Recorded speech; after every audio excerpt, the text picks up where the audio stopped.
All around us are the products of modern chemistry. All are made of or covered with something that came out of a test tube. Some kind of nature. We have 80,000. 80,000 chemicals in commerce. We've created all these chemicals that are presumed innocent. And we have products on the market and nobody knows if they're safe or not, and nobody's testing it because they don't have to. You look at some of the things that are on store shelves today and you can't believe it. I don't want to take the chance of buying something that could be really bad for my family. Well, that's the game.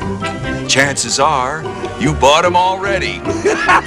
Companies are free to put a chemical on the market with zero information about its health or safety properties. This is an industry that's producing or importing 74 billion pounds of chemicals every day in the United States. And so your body is ground zero in the battle over pollution. That's the fundamental change that's happened. I can't even imagine the generation of youth right now having children. I mean, their bodies are filled with chemistry.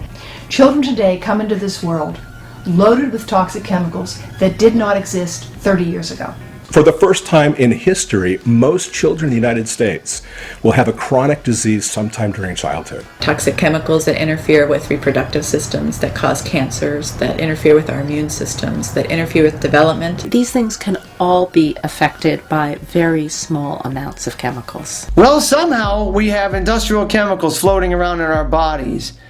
You'd think one of those would be enough, but 232, it's kind of hard to say what's going on. And how these combine in our bodies and what might happen, it is really an unknown. But I can tell you one thing, it's not likely to be good. You know when people start wanting to know about this stuff?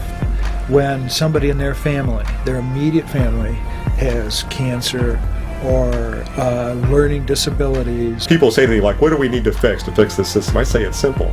Everything. To be healthy requires an effort. And the concern should be not just about us, but more importantly about future generations. And these next 10 to 15 to 20 years, you need to do something about it. The big secret of democracy is that it works. There are choices that people can make. There are things that we can do about it. Each one of us can be that beginning today. The difference between a chance and no chance, the difference between some hope and no hope is a huge difference.